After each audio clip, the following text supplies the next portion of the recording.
يسألونك ماذا ينفقون قل ما أنفقتم من خير فللوالدين والأقربين واليتامى والمساكين وابن السبيل وما تفعلوا من خير فإن الله به عليم।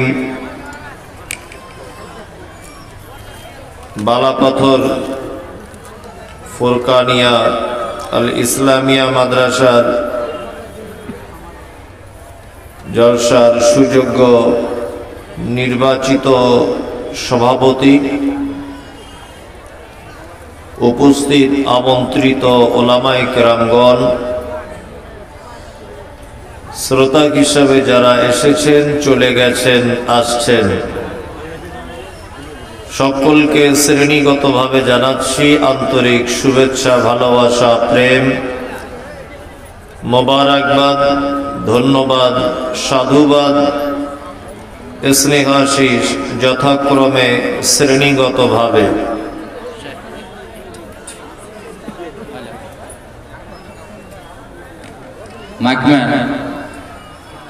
মহিলাদের ওখানে পর্দাটা স্পষ্ট আসছে না, ওটা তাড়াতাড়ি ঠিক করুন। মহিলাদের কাছে পর্দাটা স্পষ্ট আসছে না, ওটা তাড়াতাড়ি ঠিক করুন।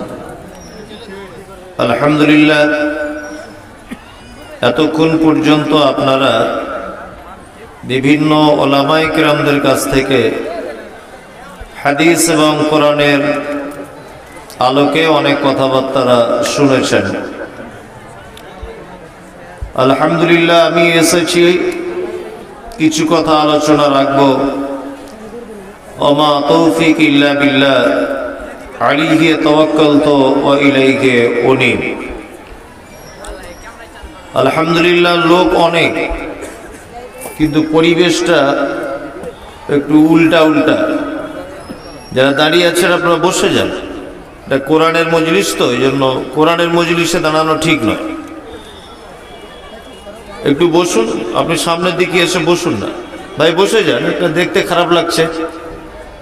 আরে বছরে একবার একটা জলসা হয়, একটু বসে যান, বসুন বসুন, মেহরবানি করে বসে যান, কেউ এদিক ওদিক ঘোরাফেরা করিয়েন না, সব বসে যাও, চলো বসে যাবো।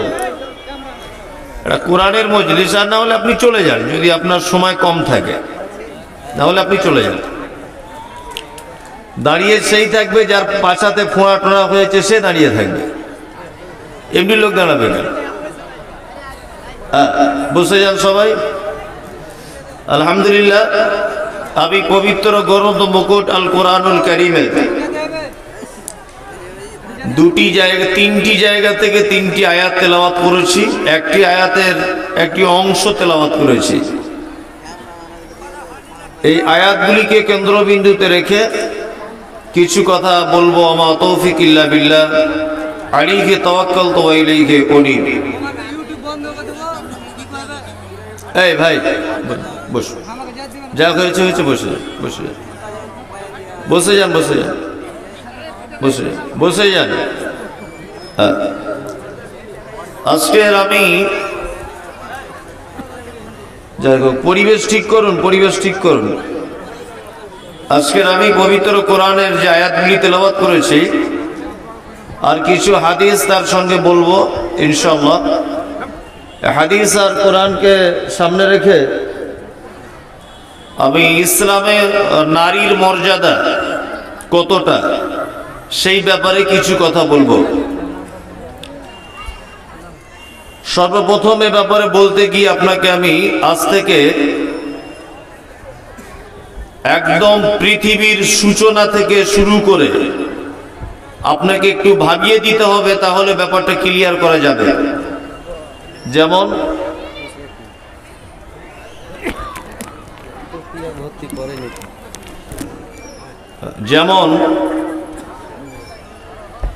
আল্লাহ সুবহানাহু ওয়া তাআলা মানুষ সৃষ্টি করেছেন তিনটে পদ্ধতিতে।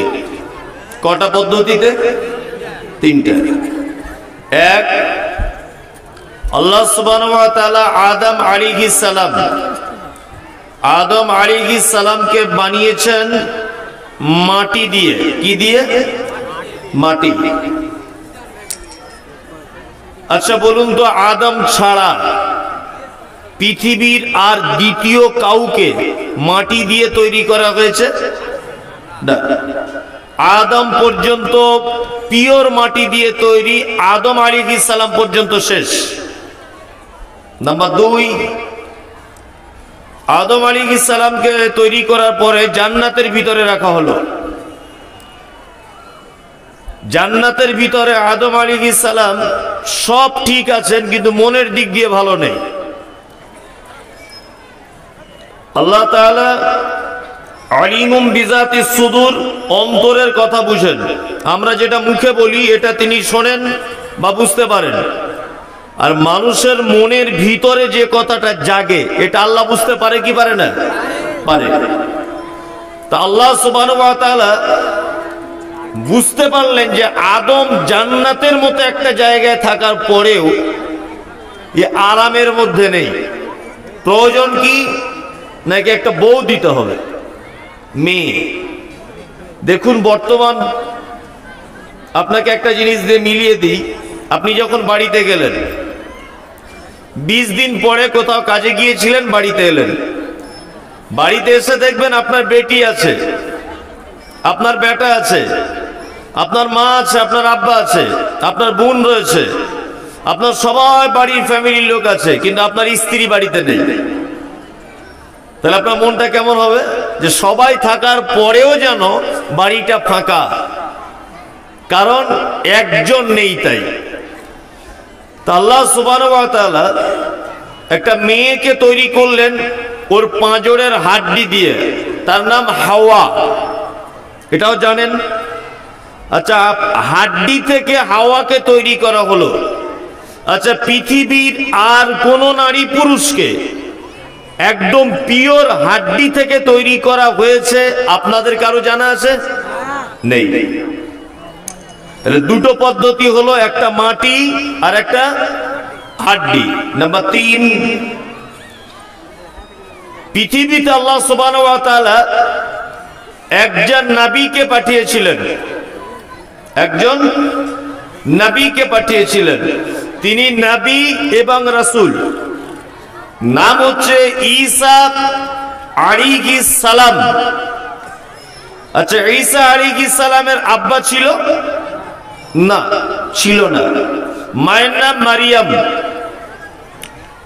আর মাঝখানে আমি একটা কথা বলে দিয়ে যাচ্ছি, খুব মন দিয়ে শুনবেন। ঈসা পর্যন্ত কথাটা রেখে দিয়ে আমি একটু অন্য লাইনে যাচ্ছি। যাদের ছেলেরা জেনারেল স্কুলে পড়াশোনা করছেন বা ইংলিশ মিডিয়ামে যাচ্ছে বা ইসলামিক শিক্ষায় যুক্ত নয় এরকম কোন শিক্ষা প্রতিষ্ঠানে পড়াশোনা করছে, অবশ্যই আপনার বেটাকে কয়েকটা জিনিস শিখিয়ে দেবেন, তাছাড়া আপনার বেটার কিন্তু ঈমান চলে যাবে।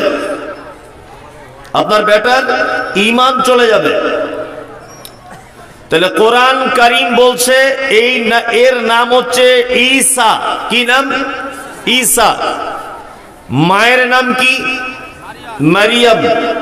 জন্ম, এর জন্ম হয়েছে বাইতুল লাহাম।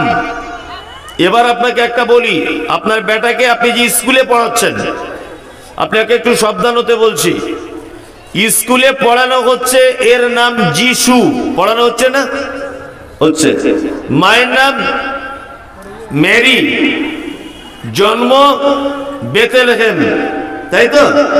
আচ্ছা, আপনার ছেলে যদি স্কুলে যদি এটা শিখে আসে, এর নাম যিশু, মায়ের নাম মেরি, জন্ম বেথলেহেম। আচ্ছা বলুন তো, স্কুলের এই ইতিহাস আর পবিত্র আল কোরআন এই দুটো কি এক হচ্ছে না আসমান জমিন ডিফারেন্স? আসমান জমিন ডিফারেন্স। তাহলে আপনি যদি আপনার ছেলেকে এই মুহূর্তে যদি এই তিনটে কথা বলে না দেন, দেখো বাবু এটা স্কুলে পড়তে হয়, এর নাম যিশু, আদেও ইনার নাম হচ্ছে ঈসা আলাইহিস সালাম। স্কুলে পড়তে হয়, এর মায়ের নাম মেরি, কিন্তু এর মায়ের নাম কোরআন বলছে মারিয়াম। স্কুলে পড়তে হয়, কি পড়তে হয় না, এর জন্ম হয়েছে বেতেলহেম, কিন্তু এর জন্ম বাইতুল লাহাম। আপনার ছেলে স্কুলে পড়ুক, এইতে আমার কোনো আপত্তি নেই, কিন্তু আপনাকে একটু দ্বীনি শিক্ষায় শিক্ষিত হলে আপনার বেটার ঈমানটা আপনি খুব মজবুত করে দিতে পারবেন। তাছাড়া আপনার বেটার ঈমান চলে যাবে, চলে যাবে না, চলে যাবে। স্কুলে পড়তে হবে, কোনো অসুবিধা নেই। ডারউইনের থিওরি রয়েছে যে বানর থেকে মানুষ হয়েছে। বানর থেকে কি হয়? মানুষ হয়েছে। ডারউইনের থিওরি স্কুলে পড়ানো হচ্ছে না, অথচ কোরআন বলছে ফাইন্না খালাকনাকুম মিন তুরাবিন সুম্মা মিন নুতফাতিন সুম্মা মিন আলাকাতিন সুম্মা মিন মুদগা। মানুষকে মাটির উপাদান দিয়ে তৈরি করা হয়েছে। কি দিয়ে? আমাদের স্কুলে দেখবেন বই আছে, এই বইয়ে দেখবেন ছবি আঁকা আছে। প্রথম একটা বড় হনুমানের মতো মানুষ, তার পিছনে একটা লেজ আছে, তার পিছনে যে আছে ওর থেকে সাইজ একটু ছোট, তার পিছনে যে আছে ওর থেকে সাইজ আর একটু ছোট, তার পিছনে যে আছে ওর থেকে আর একটু ছোট, তার পিছনে যে আছে ওর থেকে আর একটু ছোট। এরকম ভাবে বোঝানো হয়েছে না যে আগেকার দিনে মানুষ এরকম ছিল, এই বিবর্তন বিবর্তন হতে হতে হতে হতে এখন মানুষ রূপে জন্মগ্রহণ করেছে। এটা বোঝানো হচ্ছে কি হচ্ছে না? আচ্ছা বলুন তো, আপনার বেটা যদি এই কথাটা ঈমান রাখে, তার ঈমান থাকবে? এগুলো লজিকেও ভুল। অনেক মাস্টার মশাইরা আছেন, খুব ভালো জানেন, এগুলো যুক্তির আলোকে যদি আপনি খণ্ডন করেন তাহলে কোরআন হাদিসও প্রয়োজন হবে না, এমনিতেই খণ্ডন করা যাবে। আচ্ছা আপনাকে একটা কথা জিজ্ঞেস করছি, আচ্ছা বলুন তো, গাধাতে আর ঘোড়াতে যদি মিলন করে তাহলে তার পেটে একটা বাচ্চা আসবে, তার নাম হয়েছে খচ্চর, তাই তো? গাধা ঘোড়াতে। এবার আপনাকে একটা কথা বলি, অস্ট্রেলিয়ান একটা গরু আর মালদা জেলার একটা গরুর দুজনের মিলন ঘটানো হলো, বাচ্চাটা কিসের হবে? কিসের? আরে গরুরই হবে তো, হ্যাঁ হবে। আচ্ছা কই একটা ঘোড়া আর একটা গরু, এই দুইজনের মিলন ঘটিয়ে দেন তো দেখি, কোনো বাচ্চা হবে বলে সম্ভব না আছে? হবে? হবে না। তাহলে এটা সম্ভব হতে পারে যে একটা ঘোড়া একটা গাধা মিলনের ফলে একটা প্রাণী জন্মগ্রহণ করতে পারে, একটা অস্ট্রেলিয়ান গরু একটা দেশি গরুর সংমিশ্রণে একটা গরু জন্মগ্রহণ করতে পারে, একটা ছাগল আর একটা ছাগলের সঙ্গে মিলন করলে তার পেটে একটা ছাগল হওয়ার সম্ভাবনা আছে। কই এক কাজ করুন তো দেখি, এখন দেখবেন ওই আপনার ডাক্তার বাবুরা একটা ভালো জিনিস আবিষ্কার করেছে যে ইনজেকশনের মাধ্যমে গরুর পেটে বাচ্চা আসছে, আসছে না? আচ্ছা তো, আচ্ছা আচ্ছা, ওই ইনজেকশনে যদি একটা রয়্যাল বেঙ্গল টাইগারের বীর্য নিয়ে ওই গরুটার ভিতরে পুশ করা হয় তাহলে রয়্যাল বেঙ্গল টাইগার হওয়ার সম্ভাবনা আছে না নেই? আছে, আছে। ইনি বলছেন আছে। কোনদিন সম্ভব? সম্ভব নয়। তা যারা বলছে বানর থেকে মানুষ হয়েছে, এটা কোন যুক্তিতে বলছে? বানরটা একটা আলাদা প্রাণী, ওর থেকে মানুষ হওয়া সম্ভব? বলুন সম্ভব?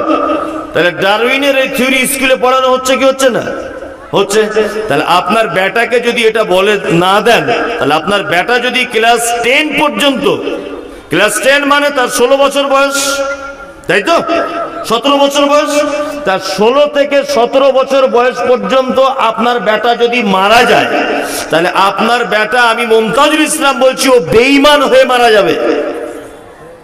এটা যদি তাকে বলে না দেন যে বানর থেকে মানুষ হয়নি, আল্লাহ মাটি দিয়ে মানুষ সৃষ্টি করেছে, মূল উপাদান মাটি, এটা বলে দিতে হবে।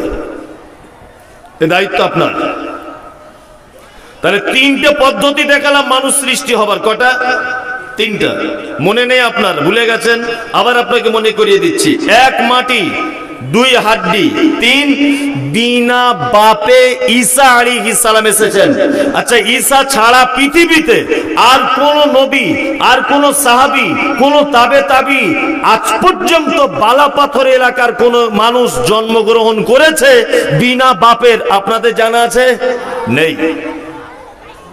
তাহলে এই 3টে পদ্ধতি আর একটাও বর্তমানে আছে নাই। একটা পদ্ধতি বর্তমানে বেঁচে আছে, সেটা হচ্ছে স্বামী স্ত্রীর মিলনের ফলে বাচ্চা, যেটা আমার আব্বা মায়ের মধ্যে ঘটেছে, আমি জন্মগ্রহণ করেছি, আমার স্ত্রীর মধ্যে ঘটেছে, আমার বেটা জন্মগ্রহণ করেছে, আপনার আপনার আপনার স্ত্রীর সঙ্গে ঘটছে, আপনার আগামী জেনারেশন বাচ্চা জন্ম হচ্ছে, তাই না? হচ্ছে। এই পদ্ধতিটা কিয়ামত পর্যন্ত থাকবে।